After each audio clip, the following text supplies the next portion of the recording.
Bonjour à tous. Voilà. C'est bon? C'était juste pour valider que ça marchait. Il n'a pas besoin d'être plus près que ça. Ok. Ça suffit comme ça. C'est pour enregistrer pour la caméra, c'est ça? Si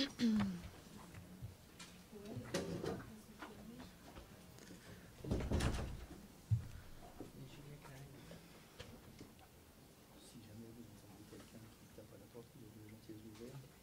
Merci.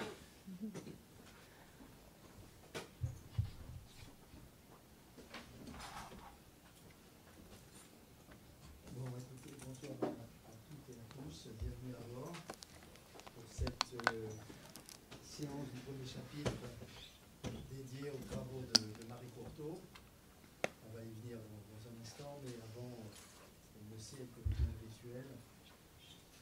Je vais vous dire quelques mots. D'abord, vous dire que cette fois-ci, je n'oublie pas, j'ai une feuille pour que ceux qui sont inscrits, ceux qui sont présents ici au titre de leur participation au début périnatalité que j'anime avec Bernard Goltz, eh bien, il faut signer, parce qu'effectivement, il y a une feuille de présence. Et donc, je fais passer ça, s'il vous plaît. Et donc, ne signe que les personnes concernées de la présence signée. Voilà. Si vous êtes là pour la première fois et que vous voulez être tenu informé des activités du premier chapitre, vous faites passer un bout de papier avec votre nom et votre adresse mail. Votre adresse mail, surtout en majuscule pour que je ne me trompe pas quand je copie votre adresse mail. Voilà. Donc voilà. Vous avez la gentillesse de faire ce que vient de faire Marie, si jamais ça se reproduit, parce que Marie, elle va être la conférencière et donc il faut qu'elle soit déchargée de l'intendance de la porte si jamais il y a quelqu'un qui arrive. Et je sais, il y a des personnes qui m'ont prévenu, qui travaillent, qui ont des communications, qui vont arriver chemin faisant. Voilà. Donc, dans le dernier mail que je vous ai adressé, je vous ai signalé un certain nombre de colloques et je vous fais passer le flyer de l'un d'entre eux. Est-ce que Anna est là? Je ne la vois pas, elle va arriver peut-être. Parce qu'elle organise le 25 mars un colloque qui semble très prometteur comme ça à l'horizon. S'intitule Masculin, féminin, avec des S entre parenthèses. Et puis, il y a l'ami Jérôme Boutino, qui, à l'intérieur du laboratoire, va organiser le 29 mars, une semaine chargée, un colloque qui s'intitule De la clinique de l'image du corps au contre-transfert. Voilà, je vous fais passer ce flyer, qui est un colloque organisé par l'équipe de Carnepsy sur l'interprétation. Alors, le titre est un peu plus sophistiqué, mais pour faire simple et court, c'est un colloque qui sera sur l'interprétation en psychothérapie. Voilà. Donc, est-ce qu'il y a eu des effets d'après-coup par rapport à la séance précédente où Bernard Goltz est venu nous parler d'un certain nombre d'éléments concernant le prénatal et d'éventuelles continuité, discontinuité avec le postnatal? Est-ce que certains aimeraient prendre la parole parce que vous auriez eu des effets d'après-coup et vous aimeriez les partager?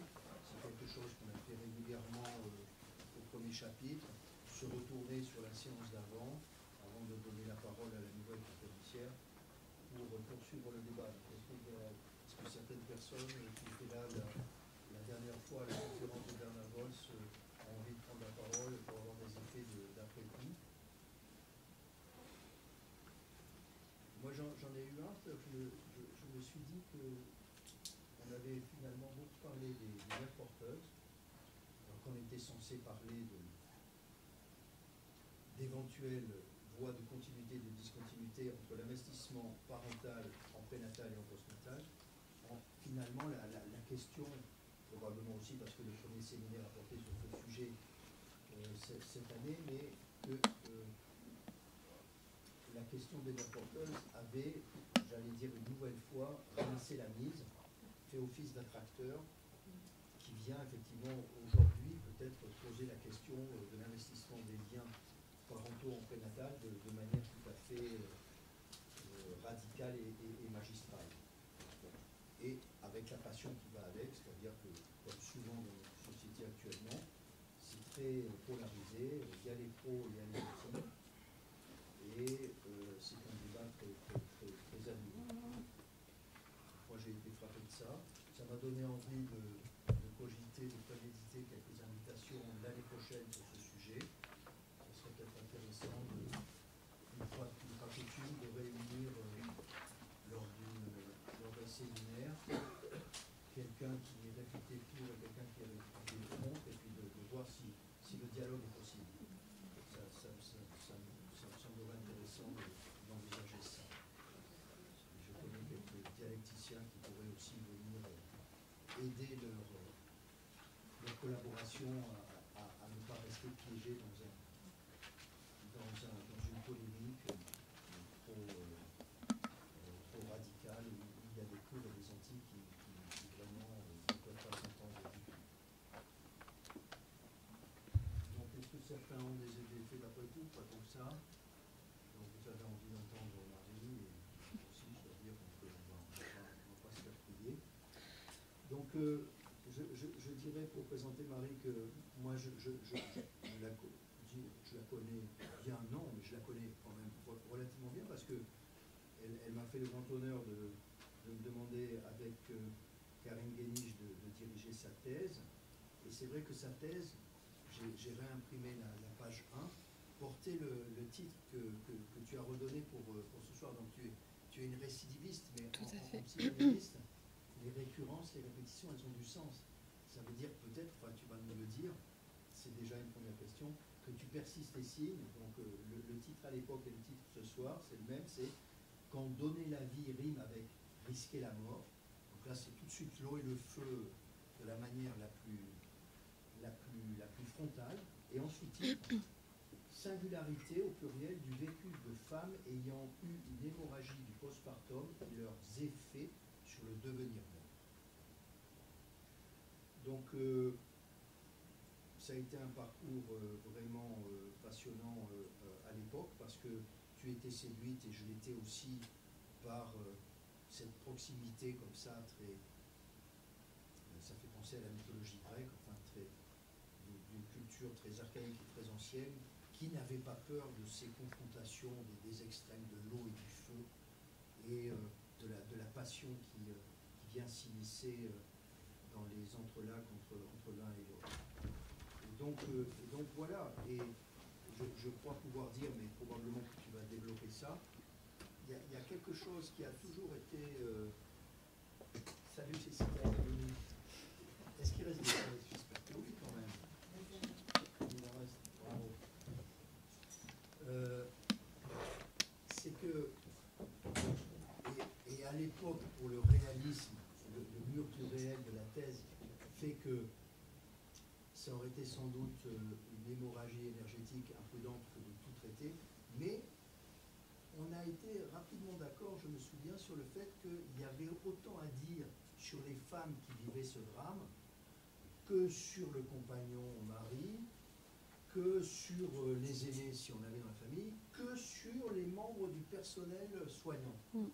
Et je crois que, enfin, c'est ça qui, on s'en est bien aperçu quand tu as écrit, que j'ai co-signé avec toi, grâce à toi, un article sur le traumatisme en périnatalité. Bah, c'est cette idée vraiment qui nous tient à cœur, que quand on veut travailler le traumatisme en périnatalité, il faut être comme un metteur en scène de théâtre. C'est-à-dire que bien sûr qu'il y a les rôles principaux, il y a Iphigénie, il y a Médée, ça c'est sûr, il y a les rôles principaux. Mais il y a tous ceux qui sont autour. Et on l'a vécu ensemble avec des interlocuteurs médicaux.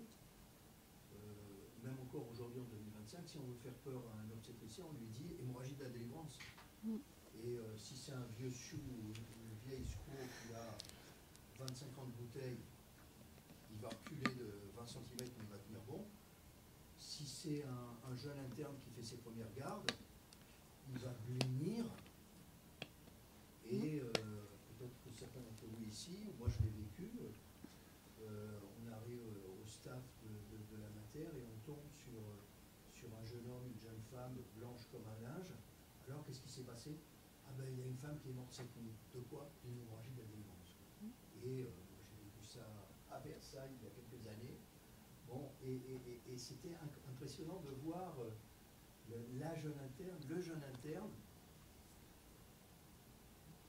qui disait oh, j'ai passé un semestre, le semestre dernier, j'étais en cancéro chez les enfants, c'était l'horreur, c'était la guerre, c'était la guérilla, c'était affreux. Et en gros, enfin, je suis peinard en maternité, je vais pouvoir brailler tranquille. Quoi. Et il était là blanc comme un linge, ou elle était là blanche comme un linge, parce qu'il y avait quelqu'un, et qu'on ne l'avait pas vraiment averti du fait que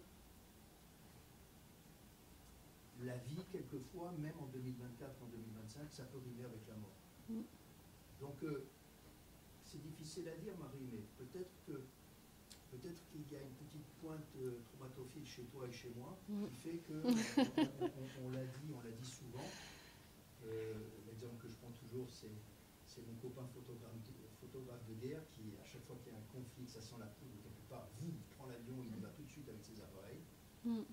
Donc, ce sujet est aussi énigmatique de ça, c'est-à-dire, mais pourquoi aller donc se mettre dans cette galère, alors qu'effectivement, on pourrait dire aussi, mais la maternité, mais non, rassurez-vous, braves gens, la maternité, c'est le bisounours, c'est le jaillissement de la vie, c'est comme dans la pub Evian où il y avait les petits bébés nageurs, c'est formidable, c'est beau, ça déborde de vie et de libido créatrice.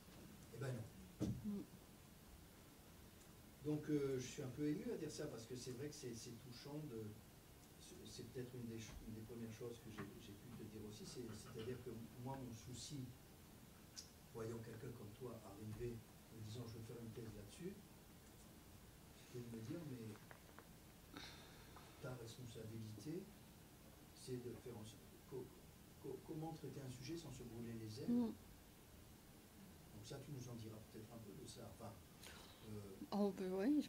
En plus, j'ai soutenu ma thèse en 2020, c'était en plein Covid, alors je vous raconte pas l'histoire. Dans le trauma du trauma, enfin bon, je sais, enfin c'est pas...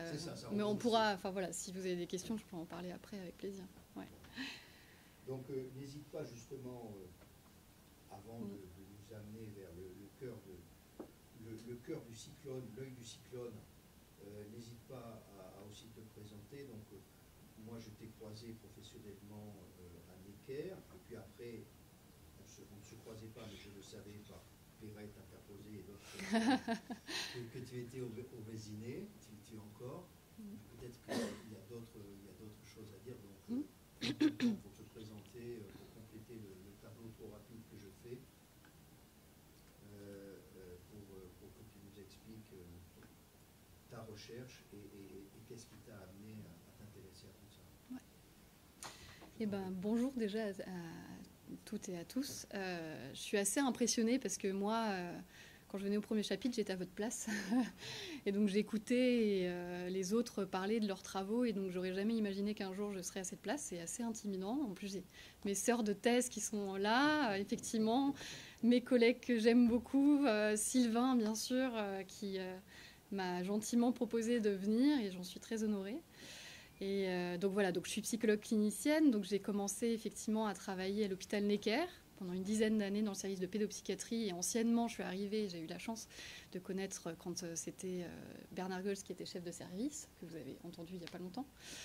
Donc il y avait une espèce de créativité dans ce service où il y avait déjà énormément de choses qui étaient pensées, mis en place, de recherche en cours. Enfin, d'ailleurs, mon premier poste officiel, c'était sur le travail de thèse de Jessica sur le deuil périnatal, où j'avais été recrutée pour contribuer à ma petite mesure pour essayer de retranscrire des entretiens, etc. Mais vous allez comprendre en fait finalement que c'était tout un fil que j'ai tiré parce que c'est une méthodologie assez particulière pour ce travail de thèse.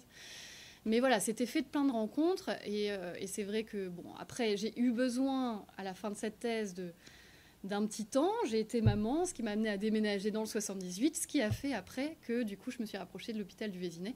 Et surtout j'étais en pédopsychiatrie, j'avais envie quand même après une thèse en périnate de me rapprocher de la clinique périnatale. Et donc il y avait un poste à ce moment-là, comme par magie, à côté de chez moi, au Vésinet. Donc je suis dans le service de soins de périnatalité du Vésinet.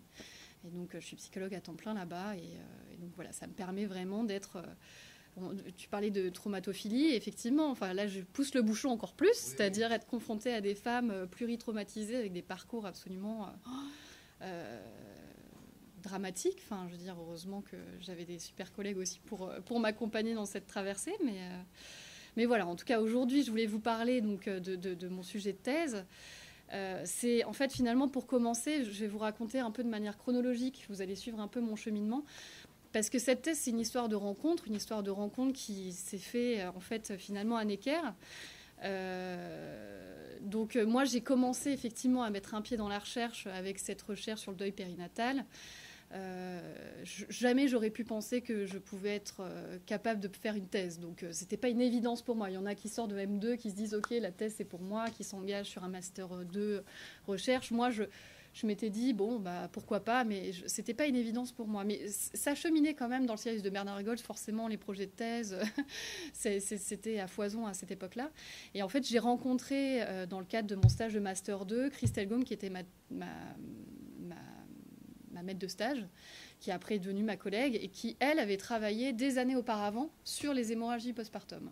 Donc je vous ai fait un petit peu une frise, parce que finalement, ma thèse, elle va s'inscrire dans un dispositif tout à fait singulier, c'est-à-dire que j'ai poursuivi une étude qui avait été menée, en fait, en 2011-2012, qui avait été initiée par une question des médecins, en fait, qui démarrait en 2010, et en fait qui avait été menée par Christelle Gaume et qui du coup avait mené cette recherche parce que le chef de service et son équipe de réanimation de la Riboisière, qui est l'un des centres de référence des prises en charge des hémorragies graves d'Île-de-France, qui s'était étonné de se dire mais c'est dingue, on sauve la vie de ces femmes. Donc déjà d'une part, souvent elles sont très agressives et leurs conjoints aussi à notre égard, alors qu'on leur a sauvé la vie, on ne comprend pas très bien.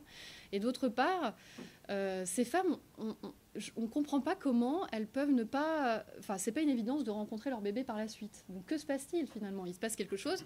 Nous, en tant que somaticiens, on n'arrive pas à trouver les outils. Et donc c'est comme ça qu'ils s'étaient mis en collaboration avec Drina Candilis, qui est psychologue psychanalyste, et qui ont amené à questionner le fait que probablement qu'il y avait du trauma dans l'histoire qui pouvait complexifier la rencontre avec le bébé. Donc c'est comme ça qu'ils avaient pensé une étude qui avait été menée en 2011-2012. Et donc une étude qui était à la fois quantitative avec des auto-questionnaires, hein, ça reste un milieu médical et je pense que c'était à la fois intéressant, et avec des entretiens qui étaient menés du coup par Christelle Gaume et une gynécologue obstétricienne du service. Donc, en fait, Christelle, elle menait une thèse aussi sur tout un autre sujet. Une fois qu'elle arrivait à la fin de son post-dataire, qui lui permettait d'avoir fait cette recherche, en fait, elle n'a pas pu du tout exploiter tous les entretiens qu'elle avait menés. Donc, il y avait, par les somaticiens, eu les données quantitatives qui ont été publiées en 2015. Donc, les données quantitatives, ça, il y avait une analyse statistique, un article qui a reposé sur ces données-là. Mais il y avait tous ces entretiens, tout ce matériel, 2 femmes, 31 femmes quand même, enfin, je vous en dirai plus après, qui étaient venues témoigner de ce qu'elles avaient traversé et qui avaient été restées... voilà. Et donc c'est comme ça que Christelle, quand je l'ai rencontrée, quand moi l'idée de faire une thèse commençait à émerger, elle m'a dit « mais j'ai un sujet pour toi ». D'accord. Et donc elle me parle des hémorragies. Alors moi, mon premier mouvement, effectivement, hémorragie postpartum, c'est quoi ce truc-là ? Moi, je me suis dit, une thèse de périnatalité super géniale, ça va être la pub Evian. Et bien là, elle me parle des hémorragies. Donc, je pense comme beaucoup, enfin peut-être certains, je ne savais absolument pas ce que c'était. Donc, j'ai déjà dû commencer à me renseigner sur ce que c'était. Et c'est comme ça que finalement, je me suis laissée embarquer dans cette histoire, mais avec... Enfin, parce que c'est vraiment... Ça amène dans les profondeurs. Hein, on a entraîné Sylvain aussi dans cette idée un peu... qui était assez, enfin, comment dire, qui n'allait pas de soi, c'est-à-dire reposer une thèse de psychologie sur des entretiens qui n'ont pas été menés par celui qui faisait la thèse.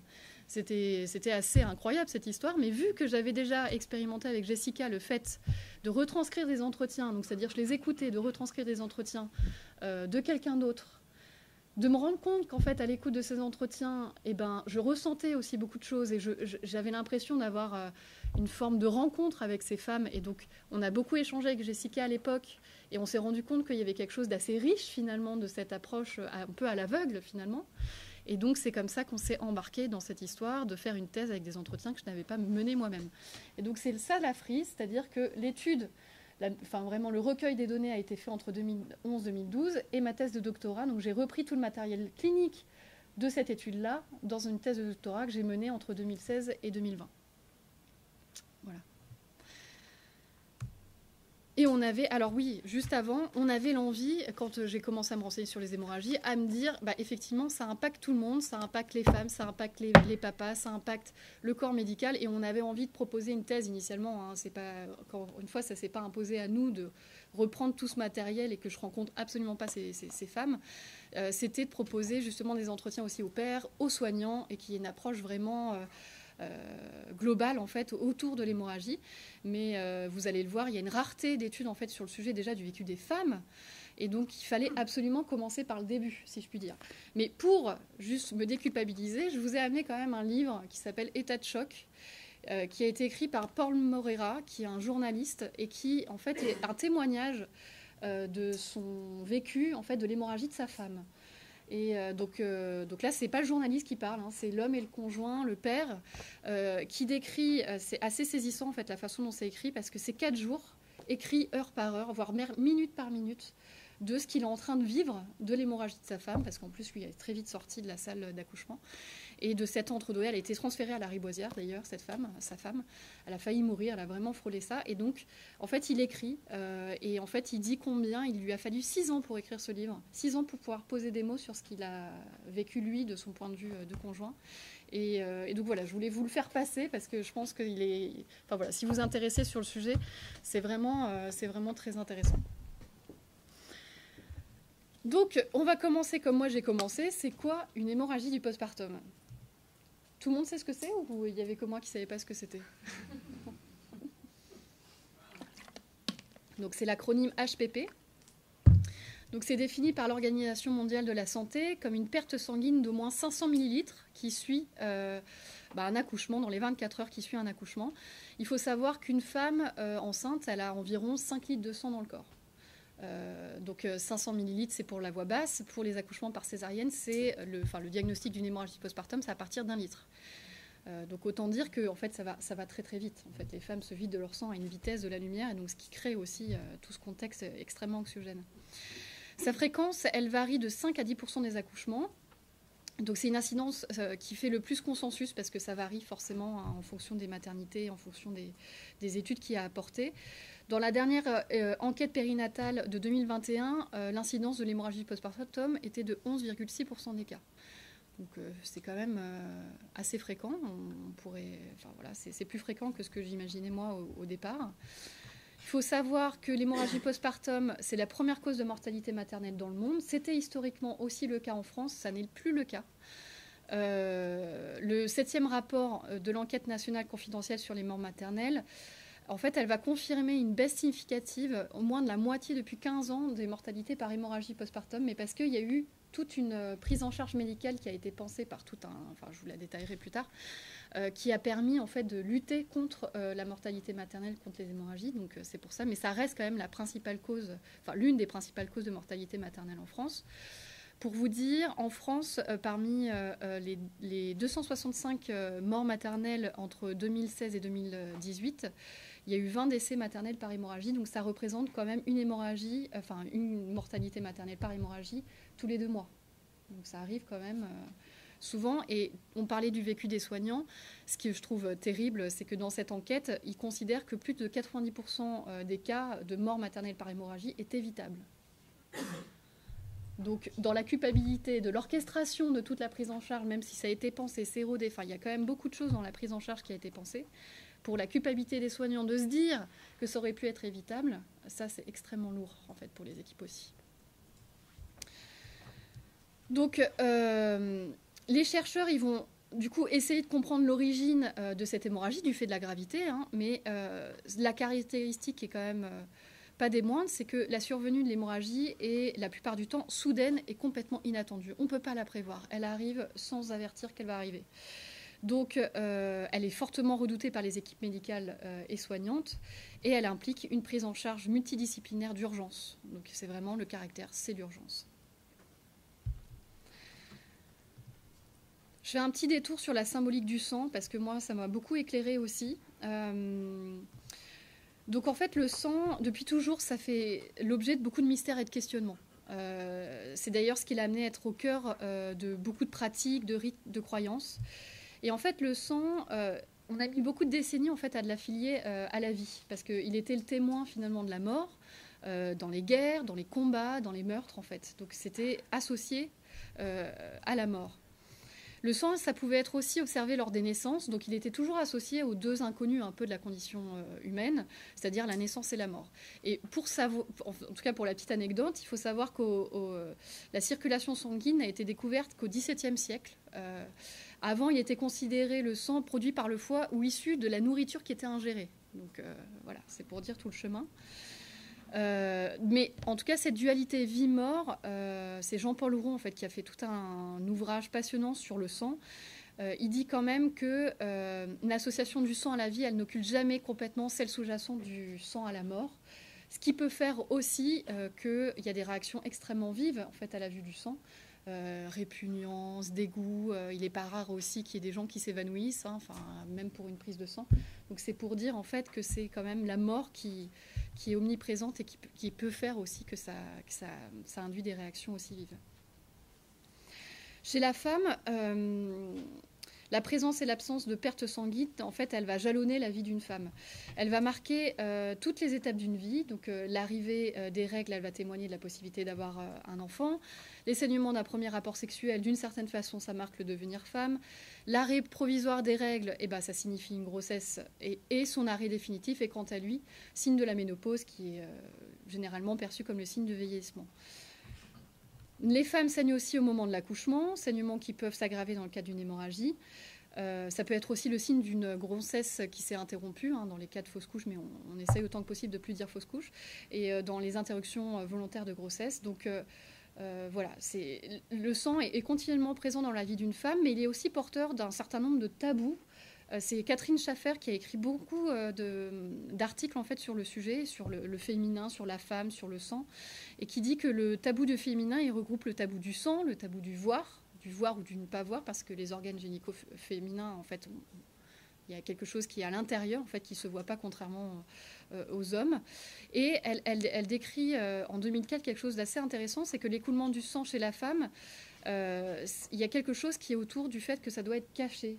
Ça renvoie à la question de la honte, voire même de la culpabilité quand il y a une tache de sang à l'adolescence qui est vue. Et d'ailleurs, elle rappelle qu'au XVIe siècle, elles étaient appelées les règles catimini, qui signifie quand même ce qui est caché, dissimulé. Et c'est Drina Candilis aussi qui montre ce paradoxe entre le sang féminin qui doit être maintenu caché et celui de l'homme, au contraire, qui doit être exhibé pour montrer sa force. On le voit dans le combat de boxe. Enfin, je veux dire, plus il y a de sang et plus ça montre sa force. Et donc voilà, cette dualité-là, il y a quand même quelque chose autour de la femme et du sang qui est quand même assez particulier. Ce qui amène aussi autour des menstruations qu'il y a beaucoup de projections. Que les règles peuvent aussi bien effrayer et été utilisées aussi dans certains rituels à visée plus thérapeutique, mais ça effraie la plupart du temps, à tel point que les femmes pouvaient être isolées en cas de règles, parce qu'elles pouvaient être considérées comme impures. Enfin, ça arrive aussi encore dans le cadre des religions. Donc voilà, avec des maisons aussi de menstruation, comme il peut y avoir des maisons de naissance où l'homme était complètement exclu. Concernant la grossesse et l'accouchement, le lait maternel, il a longtemps été considéré comme du sang blanchi. En fait, vu qu'il y a un arrêt des règles pendant la grossesse, il s'imaginait que finalement, il y avait du sang qui s'accumulait dans la poitrine et qui, du coup, se transformait en lait. Donc là, c'était plutôt les règles se transformaient en source de vie. Voilà, donc c'est pour dire toutes les projections qu'il y avait quand même. Voilà, donc depuis toujours, les saignements lors de l'accouchement ont été souvent pris en compte. Et en fait, Jean-Paul Roux, il dit qu'avec la menstruation, on croyait avoir atteint le paroxysme de la peur hystérique, mais il est toujours possible d'aller plus loin. La naissance en est une bonne occasion, qui ternit ou annule la joie de la maternité, non par les cris de la souffrance, mais par la mort si fréquente qui l'accompagne. Mort de l'enfant, mort de la mère, et tout cela, bien sûr, vient du sang, celui dont il est fait l'enfant, et celui que la mère perd à nouveau et abondamment.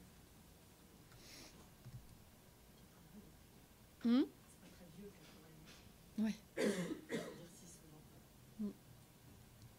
Et c'est Bidlowski aussi qui écrit que la peur ancestrale de la mort en couche est devenue une peur mythique de celle que l'on raconte encore dans les familles en baissant le ton, mais sans y croire vraiment. Et en fait, il y a d'ailleurs une des femmes de ma recherche qui me disait mais je ne savais pas que c'était encore possible de mourir, en fait. C'est que forcément, il y a quelque chose d'une espèce les scénarios catastrophes, il est difficile aussi pour les femmes de pouvoir en témoigner dans l'entourage. Il y a une forme de volonté de protection aussi dans ce qu'on peut dire autour de l'accouchement, mais aussi de la maternité, qui contribue à un décalage énorme entre ce qu'on peut imaginer de la maternité et de l'accouchement et de ce qui peut se passer dans la réalité. Voilà. Et là, effectivement, avec l'hémorragie, le risque de mort, il devient réel. Et on sait combien la confrontation au réel de la mort, c'est ce qui peut faire trauma. Donc les principales causes rapidement de l'hémorragie postpartum. Donc la première, c'est l'atonie utérine. Donc c'est une anomalie de la contraction en fait utérine, c'est-à-dire que en fait dans chaque naissance, à la suite de l'accouchement, l'utérus naturellement va se recontracter. Et donc l'atonie utérine, c'est que après l'accouchement, il n'y a pas cette contraction naturelle qui a lieu normalement, et ce qui fait que les vaisseaux sanguins, les artères utérines, restent un peu béantes, et ce qui peut faire qu'en fait il y a l'écoulement de sang qui continue. Donc c'est responsable de 50 à 80% des hémorragies, et toute la prise en charge médicale, les premières étapes en tout cas, visent à lutter contre l'atonie utérine avec tout un dispositif, notamment pharmaceutique, pour pouvoir recontracter cet utérus. La deuxième cause la plus fréquemment retrouvée, 10 à 30% des cas, c'est la rétention placentaire. Donc c'est la persistance de tout ou d'une partie du placenta dans la cavité utérine. Donc là aussi, ça amène des révisions utérines pour pouvoir retirer ce qui serait resté. Les traumatismes gynétaux sont responsables de 15 à 20% des hémorragies. Donc ça peut être toutes les plaies, les déchirures et l'épisiotomie. Et il y a quand même une hémorragie sur 5 où il n'y a pas de cause qui est identifiée. Et quand il n'y a pas de cause qui est identifiée, d'ailleurs, on est obligé de tout coder maintenant à l'hôpital. Et donc, c'est l'atonie utérine. Et c'est d'ailleurs sûrement pour ça que c'est aussi considéré comme la principale cause. Sur les facteurs de risque, toutes les anomalies d'insertion placentaire, le trouble de l'hémostase. Donc, l'hémostase, c'est la coagulation normale du sang, tout simplement. Les grossesses multiples. Le poids de naissance élevé et le travail prolongé, mais c'est tout ce qui va fatiguer l'utérus aussi et ce qui peut faire aussi qu'il ne va pas se recontracter naturellement après l'accouchement. Et ça, c'est quand même le facteur de risque qui est très important à prendre en compte, c'est l'antécédent d'hémorragie. Quand on fait une hémorragie, pour le deuxième accouchement, on a 3 fois plus de chances d'en faire une. Et dans cette histoire, c'est proportionnel. C'est-à-dire que quand on a fait une hémorragie pour le premier accouchement, pour le deuxième accouchement, on a encore plus de chances d'en faire pour le troisième accouchement.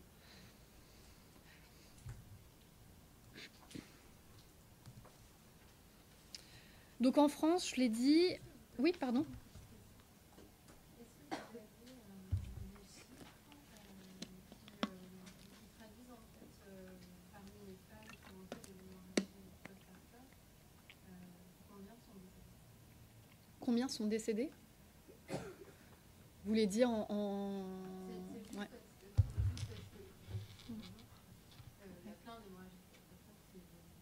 Ouais. Alors, je ne l'ai pas ici. Après, en tout cas, il y a une nette diminution de la mortalité maternelle par hémorragie. Par exemple, il y en a 20 par an. Je pense que par rapport au taux d'incidence de l'hémorragie, je pense qu'effectivement, ça devient de plus en plus rare.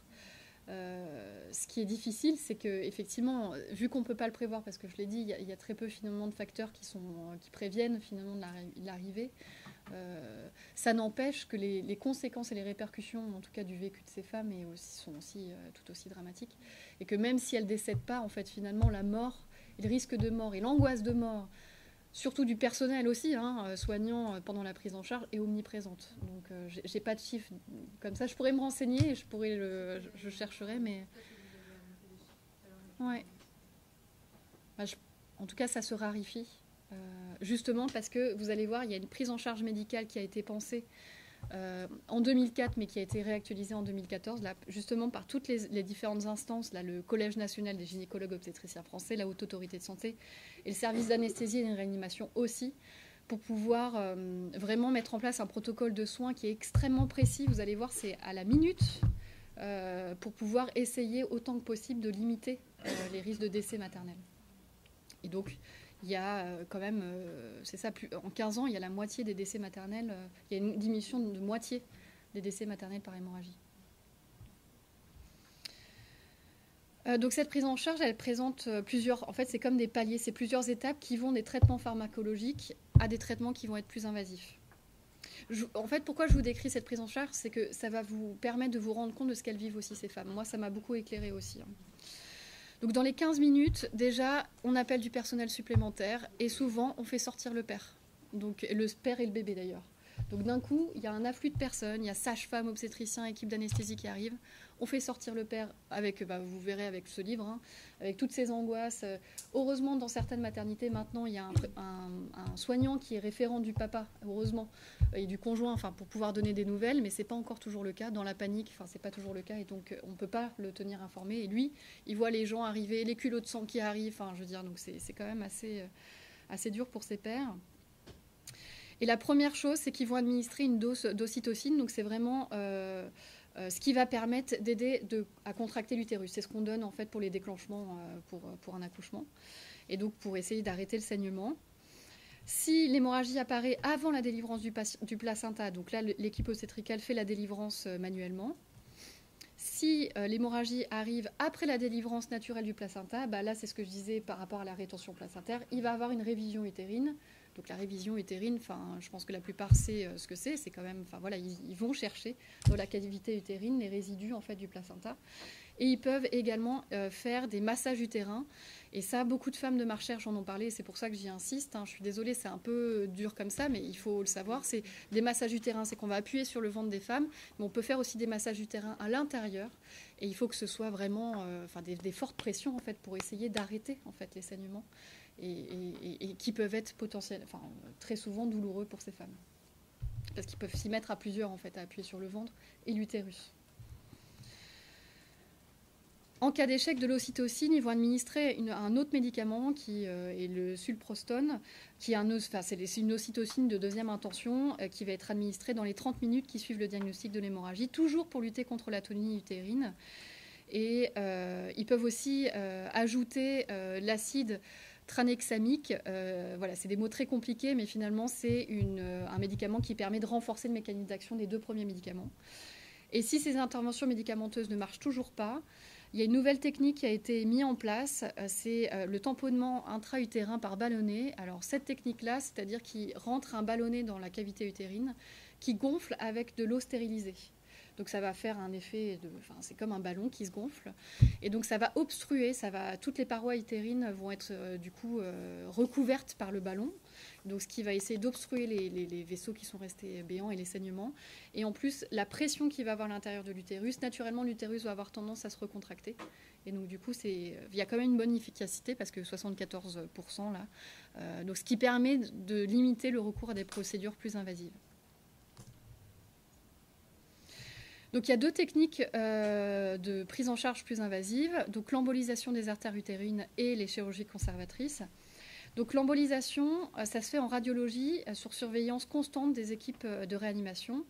Donc cette technique, elle consiste à placer de la gélatine résorbable dans les artères utérines pour créer une occlusion provisoire finalement des artères qui saignent.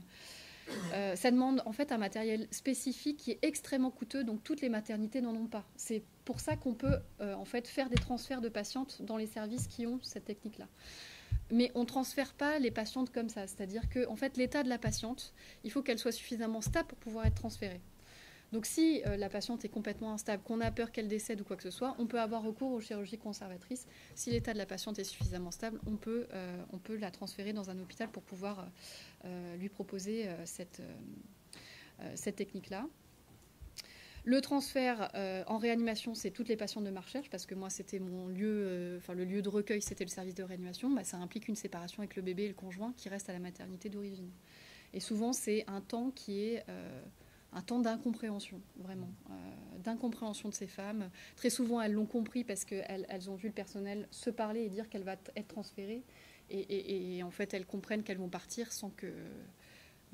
On leur explique finalement pourquoi elles doivent être transférées et pourquoi elles doivent partir. Elles ne savent pas où elles vont d'ailleurs, souvent.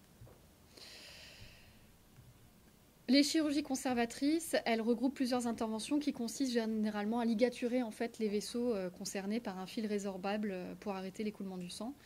Et si ces 2 chirurgies n'ont pas fonctionné, l'ultime mesure pour pouvoir sauver la vie de la patiente, c'est l'hystérectomie d'hémostase, c'est-à-dire que c'est un retrait partiel, voire total, la plupart du temps c'est total, de l'utérus. Voilà. Et ça arrive. Et donc aussi, la dernière chose, c'est qu'en parallèle de toute cette prise en charge, ils font vraiment des analyses sanguines et ce qu'ils appellent de l'hémodynamique en fait, du sang.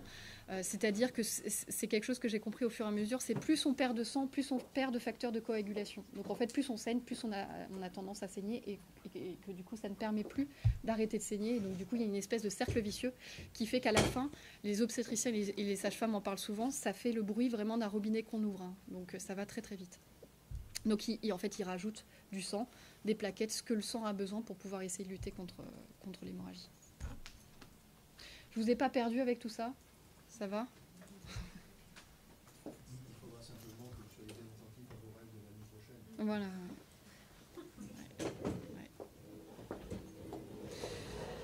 Ouais. Donc ces femmes, elles vivent une prise en charge urgente, intensive, qui a une potentialité traumatique incontestable. Hein. Enfin, je veux dire, c'est même pas, on n'a pas de doute à se poser. Mais moi, et c'est d'ailleurs pour ça que cette clinique m'a intéressée, c'est qu'il y a vraiment une rareté d'études sur le sujet. En fait, il y a un paradoxe énorme, c'est qu'il y a ce truc qui est énormissime, où on se dit, mais c'est forcément traumatique cette histoire, enfin, le vécu de ces femmes, de ces conjoints, de ces équipes, c'est énorme, et il y a une rareté d'études sur le sujet. Oui, bien sûr. Moi, j'ai la sensation de ce que vous dites, d'un parallèle aussi avec ce que peuvent dire les femmes de je ne me rendais pas compte qu'on pouvait encore mourir. C'est-à-dire que je pense que quand on est soignant et qu'on fait ça au quotidien, on se rend compte à quel point c'est vraiment un moment où en fait, il peut quand même toujours y avoir un accident. Ouais. Alors que les futurs jeunes parents sont tellement éloignés de ça. Et c'est toujours impressionnant que ça persiste, cet éloignement, comme une impossibilité à penser ça et à l'élaborer. Tout à fait. Voilà, mais ça se reproduit aussi dans le système de soins, du coup. Ouais. Mais c'est parce que moi, ça fait des années que je suis médecin et que je vois que ça ne change pas. Non. Que les gens toujours continuent à dire ah bon, mais c'est possible. Ah oui, c'est possible. Ouais. Et on le sait que dans le monde entier, il y a des femmes qui continuent à mourir en couche. Ouais. Oui, mais en fait, pas nous. Oui, mais en fait, pas moi. Oui, mais en fait. Donc c'est... Ouais. Et.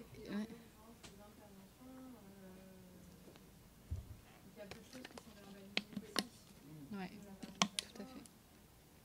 Par la force des choses, mais du coup, il y a aussi des femmes qui peuvent, je pense, du coup, dans les choses de manière très différente. Oui. Selon si elles prennent une conscience de ce risque. Je pense qu'il y a aussi une élimination de la potentialité traumatique et qu'en fait, il n'y a pas le personnel parce qu'on ne se dit pas, en fait, il faut qu'il y ait toujours quelqu'un qui soit là. En même temps, c'est un peu spécial comme rôle, quoi. C'est voilà, le mec du trauma, mais une personne qui serait toujours là au cas où pour pouvoir expliquer, verbaliser, etc. En fait, c'est vrai que nous, on a beaucoup réfléchi, on a beaucoup discuté aussi. Enfin, moi, j'en parlais beaucoup avec les sages-femmes dans les cours de préparation. Est-ce qu'on en parle avant mais on peut aussi... voilà, on parlait de sadisme un peu des soignants, à parler aussi de tous les scénarios catastrophes. C'est une vraie question. Et d'ailleurs, il y a certaines sages-femmes qui se sentent, dans certaines situations, à pouvoir évoquer l'hémorragie postpartum, mais pas toujours. Très rare. Ça reste rare quand même. Mais ça arrive pour certaines, dans certains... qui peuvent arriver d'en parler.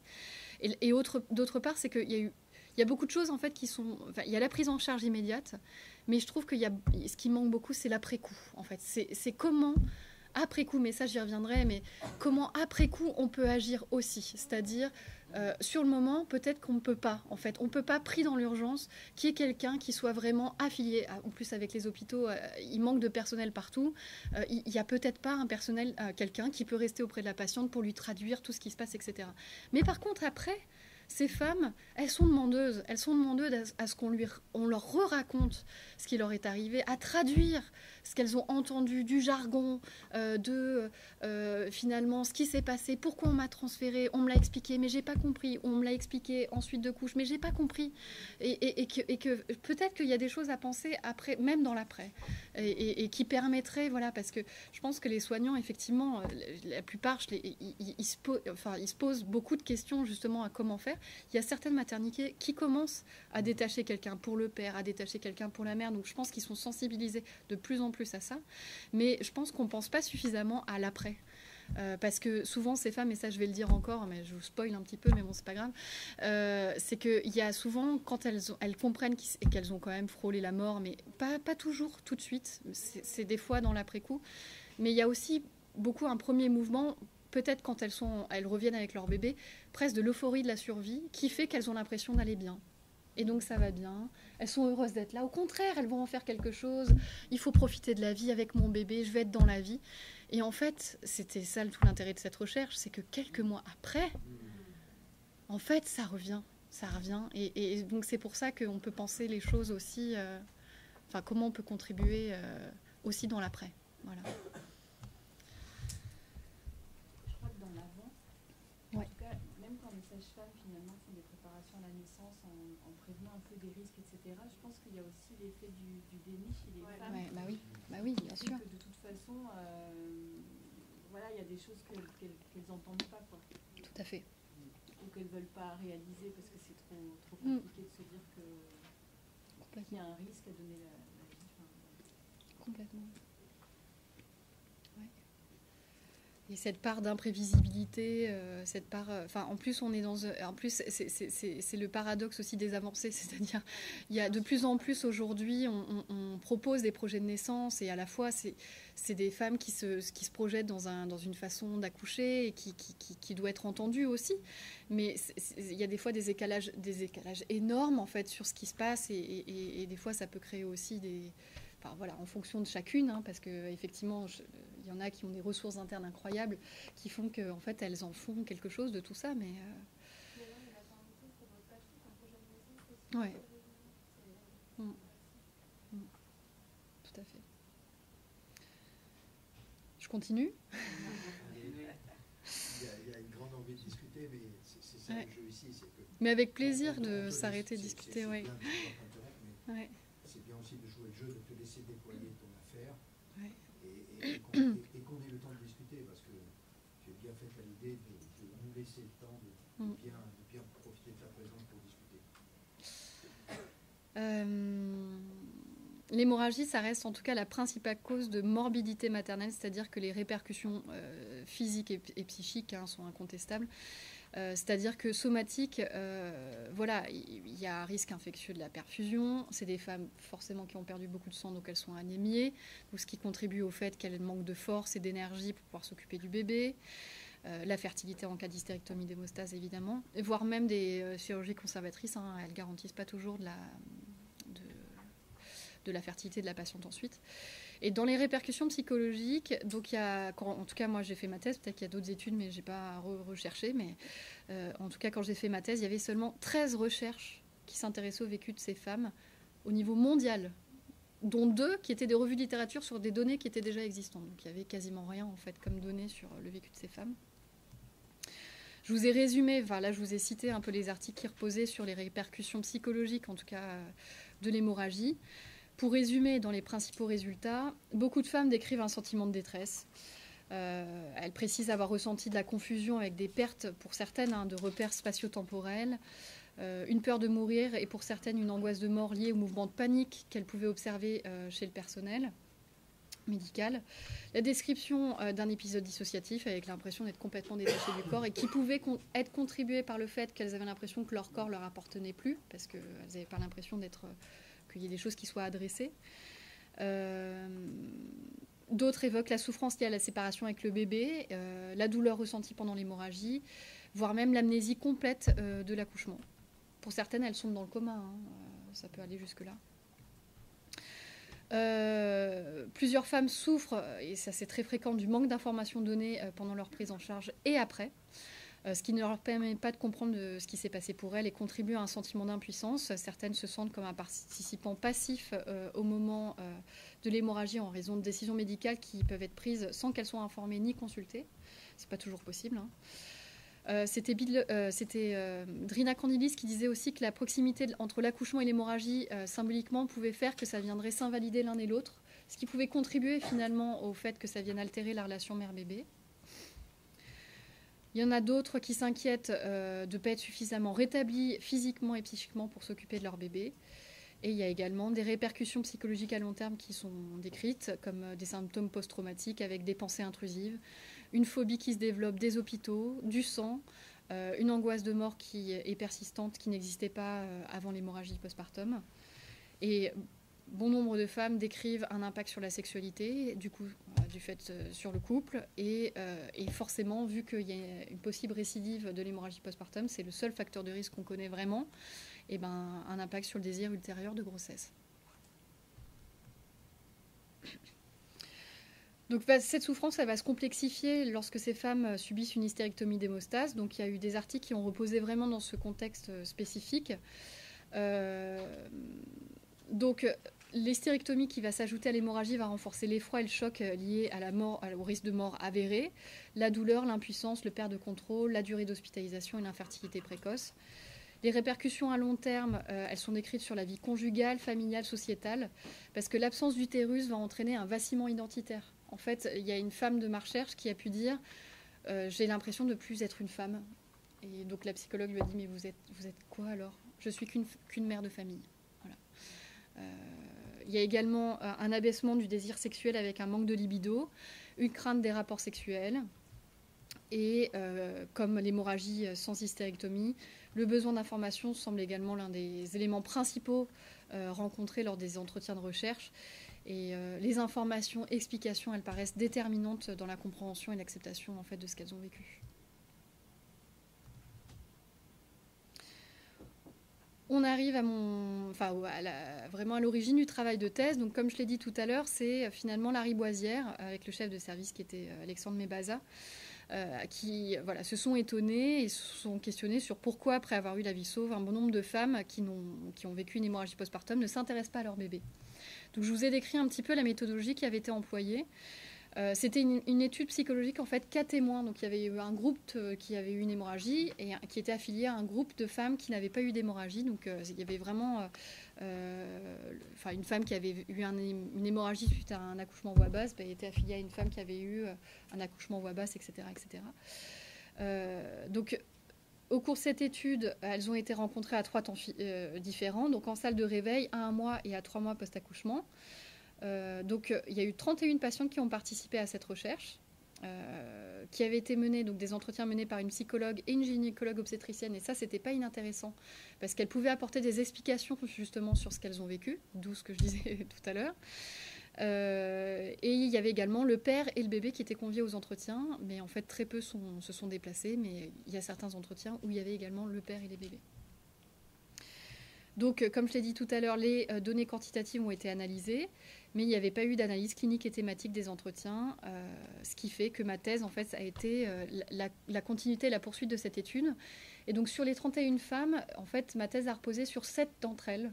Pourquoi 7 ? C'est que c'est les seules 7 femmes qui sont venues à la Riboisière dans le service de réanimation pour les 2 temps de la recherche, à 1 mois et 3 mois. Pour les autres femmes, en fait, il y a eu des entretiens qui étaient menés par téléphone et en fait, j'avais pas le verbatim, j'avais pas les enregistrements. Donc, en fait, il était nécessaire que j'ai vraiment le verbatim de l'entretien. Et donc, du coup, c'était les 7 femmes qui sont venues à 1 mois et 3 mois à la Riboisière. Je sais jusqu'à quelle heure que j'ai le droit de parler. Là, tu as du temps. Il faut que tu t'arrêtes impérativement pour qu'on ait une demi-heure confortable pour discuter avec toi. Tu t'arrêtes à la demi maximum. À la demi maximum. Ok. Bon je vais parce que j'aimerais bien vous lire une étude de cas absolument et donc du coup j'essaye. Incarner tout ça. Ouais. Je vais vous... Ça, bon, de toute façon, elles sont traumatisées, elles sont moins déprimées. C'est... Voilà. Voilà. Non, mais je veux dire, en fait, ce qui était juste intéressant, c'est qu'elle paraissait moins déprimée que le groupe témoin. Et donc, ça montre qu'en fait, le trauma prend toute la place. Et donc, elle paraissait moins déprimée que les femmes du groupe contrôle. Et voilà, et c'était quand même pas inintéressant. Que le trauma touche de là la dépressivité, voire la dépression. Tout à fait. C'est ça qui est intéressant en psychopathologie. Et juste, je reviens, alors qu'à 3 mois, les deux groupes, en fait, ils sont à peu près au même pourcentage. Hein. Donc, il y a quelque chose qui, avec le temps, en tout cas, on retrouve un mouvement plus naturel. Je pourrais vous donner le PowerPoint, hein, si vous intéresse. Donc, la méthodologie de la recherche, comme je t'ai dit, c'est des entretiens que j'ai écoutés, que j'ai retranscrits, que j'ai analysés. Donc, je veux quand même parler de cette place de chercheur qui est quand même assez intéressant, enfin moi en tout cas qui m'a beaucoup intéressée. C'est que d'une certaine manière, je vais revenir sur la diapo, hein, c'est une rencontre in absentia, c'est-à-dire c'est une rencontre avec deux femmes que je n'ai pas rencontrées dans la réalité. Mais en fait, je me suis rendu compte qu'il y avait tout un travail psychique pour rendre présent l'absent. Donc c'est toi, Sylvain, qui m'avais montré cette œuvre de Bourdelle, je crois, avec son Héraclès, qui montre que finalement, sur cette œuvre, il n'y a pas la flèche ni la corde. Et en fait, chacun, du coup, on va l'imaginer de façon différente, cette corde et cette flèche. Et d'ailleurs, c'est assez saisissant parce qu'on pourrait même, si on le regarde rapidement, ne même pas voir qu'il n'y a pas de flèche ni de corde. Donc c'est pour dire à quel point, finalement, l'absence amène à être comblée. Et donc, c'est vrai que ça m'a amené toute une rêverie créatrice, un peu comme quand on lit un livre, à les écouter. Il y avait un petit à petit la scène qui se matérialisait sous mes yeux, avec la résonance, avec les différentes personnes qui étaient présentes. Et d'ailleurs, ces femmes, j'en suis arrivée à me les imaginer, à tel point que quand je parlais à Christelle et que je disais, bah tiens, cette patiente, je me l'imagine de telle ou telle façon, un peu comme on l'avait fait Jessica, il y avait déjà un décalage énorme d'ailleurs dans la ressemblance de ce que je me s'était fait. Et donc c'était un peu étrange, voire même comme ça peut le faire quand on s'imagine les protagonistes d'un livre et quand il y a une adaptation dans un film et qu'on des fois on n'est pas du tout d'accord sur l'acteur qui a été choisi parce que ça ne correspond pas du tout à la façon dont on l'a imaginé. Donc en fait tout ça, je m'en suis servi parce que on peut faire l'hypothèse que la façon dont je les ai imaginées, c'est au plus proche de leur réalité psychique plutôt que ce qu'elle peut montrer en apparence. Et donc voilà, c'est comme ça que j'ai travaillé en fait. C'est comme ça que d'un manque, finalement, j'ai essayé d'en faire quelque chose. Et donc, d'ailleurs, pour ces femmes, j'ai eu toujours besoin de les faire exister d'une certaine manière dans ma thèse et dans les gens qui lisent ma thèse avec des iconographies pour les figurer, les représenter, et tout en expliquant pourquoi j'ai choisi tel ou tel tableau pour telle ou telle étude de cas et pourquoi je les ai surnommés de telle ou telle façon et les enfants aussi. Voilà. Un dernier point pour revenir sur cette diapo, c'est que en fait, assez naïvement, je m'étais dit aussi que cette clinique de l'extrême saisissante, je me suis dit de ne pas les rencontrer, finalement, ça va me protéger.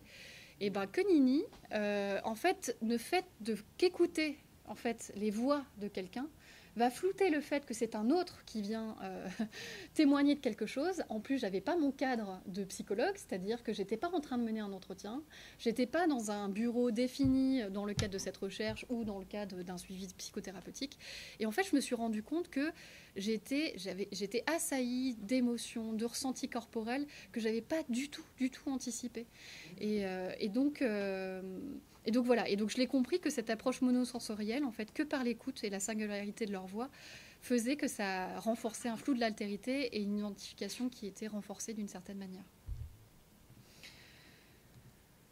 Donc il y a eu un double niveau d'analyse. Encore une fois, j'ai essayé d'en faire quelque chose, c'est-à-dire que dans ma thèse, j'ai à la fois pris en compte ce qui se passait dans les mouvements transférentiels de mon point de vue, en fait, plus à distance, de ce que je comprenais dans la dynamique de l'entretien. C'est-à-dire qu'il y a certaines questions que Christelle posait pas forcément, ou il y en a d'autres qu'elle posait, ou qu'elle avait des postures qui changeaient en fonction des femmes qu'elle rencontrait. Donc j'ai essayé de comprendre et de mettre du sens aussi sur ces mouvements-là. Et je prenais en compte aussi mes ressentis à l'écoute de cet entretien. Voilà.